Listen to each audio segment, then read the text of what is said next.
اللہ تبارک و تعالی ارشاد فرماتا ہے وَمَا أَرْسَلْنَاكَ إِلَّا رَحْمَةً لِلْعَالَمِينَ کہ اے محبوب ہم نے تمہیں سارے عالم کے لیے رحمت ہی بنا کر بھیجا۔ تو حضور اقدس صلی اللہ تعالی علیہ وسلم کی تشریف آوری یہ اللہ کا فضل بھی ہے اور اللہ کی سب سے بڑی رحمت بھی ہے، اور اللہ کے فضل اور رحمت کے ملنے پر خوشی منانے کا حکم ہوا۔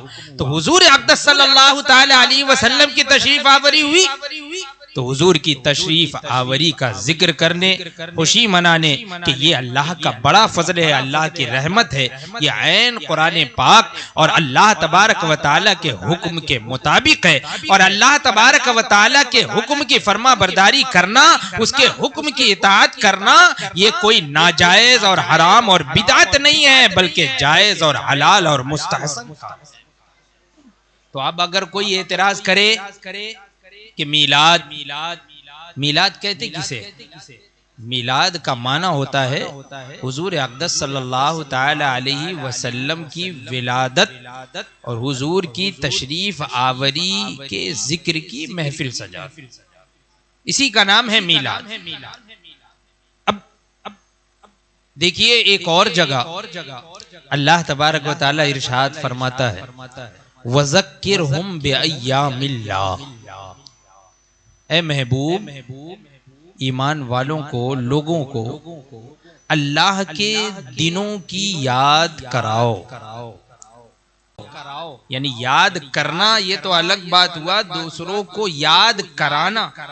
اب سارے دن اللہ کے، ہر دن اللہ کا، ساری رات سارا دن، یہ صبح و شام، یہ ہفتہ، یہ مہینہ، یہ سال، یہ زمانہ، یہ وقت، یہ سارا جہان، یہ ساری کائنات، یہ ساری مخلوقات، یہ سب اللہ ہی کی ہے۔ پھر اللہ تبارک و تعالی یہ جو ارشاد فرما رہا ہے کہ اے محبوب انہیں اللہ کے دنوں کی یاد دلاؤ، اللہ کے دن یاد کراؤ۔ تو یہاں پر اللہ کے دن یاد کرانے سے مراد کیا ہے؟ کون سے دن یاد کراؤ؟ تو میں نہیں کہہ رہا، بلکہ قرآن کے عظیم مفسر صحابی جلیل القدر صحابی حضرت عبداللہ ابن عباس رضی اللہ تعالی عنہ ارشاد فرماتے ہیں اس آیت کی تفسیر میں کہ یہاں پر جو ارشاد ہوا کہ اللہ کے دنوں کی یاد کراؤ، تو اللہ کے دن سے مراد اللہ کے وہ دن ہیں جن دنوں میں اللہ تبارک و تعالی نے اپنے بندوں پر کوئی خاص انعام فرمایا۔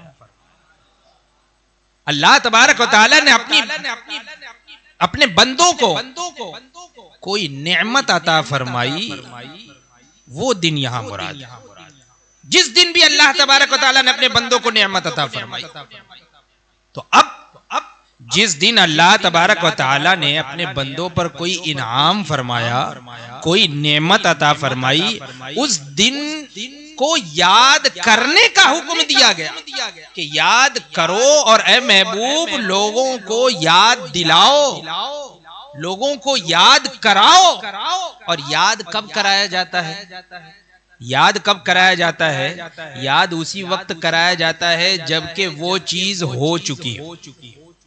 جب وہ چیز ہو چکی ہو تبھی تو یاد کرایا جاتا ہے کہ دیکھو وہ فلاں دن فلاں کام ہوا تھا، فلاں دن فلاں کام ہوا تھا۔ اس کا معنی ہے، یہ مطلب ہے، یہ مراد اور یہ مقصد ہے یاد کرانا اور یاد دلانا۔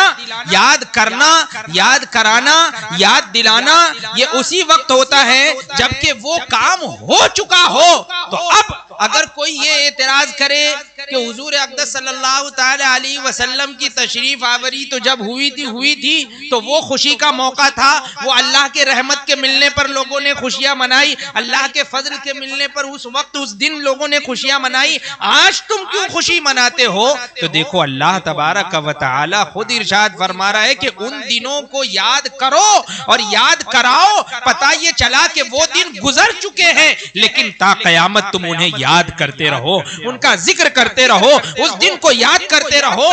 تو جب اللہ کے عام نعمتوں کے ملنے پر اس دن کو یاد کرنے کا حکم دیا گیا تو وہ جو اللہ کی سب سے بڑی نعمت ہے، وہ جو اللہ کا سب سے بڑا انعام ہے، وہ جو اللہ کا سب سے بڑا احسان ہے کہ خود اللہ تبارک و تعالی ارشاد فرماتا ہے لقد من اللہ علی المؤمنین اذ بعث فیہم رسولا، بے شک اللہ تبارک و تعالی نے مومنوں پر احسان جتایا کہ ان میں ایک رسول مبعوث فرما دیا۔ تو حضور کی تشریف آوری یہ اللہ کا بڑا احسان ہے، حضور کی تشریف آوری اللہ کا بڑا کرم ہے، حضور کی تشریف آوری اللہ کا بڑا انعام ہے۔ تو جب عام نعمتوں کے ملنے پر چرچا کرنے اور اس کا ذکر کرنے اور اس کی یاد منانے کا حکم ہوا تو وہ جو سب سے بڑی نعمت ہمیں ملی حضور اقدس صلی اللہ تعالی علیہ وسلم کی ذات گرامی جس دن تشریف لائے تو ہم کیوں نہ اس کا چرچا کریں، کیوں نہ اس کا ذکر کریں، ہم سال ہا سال اس کا ذکر کرتے رہیں گے اور محفلیں مناتے رہیں گے۔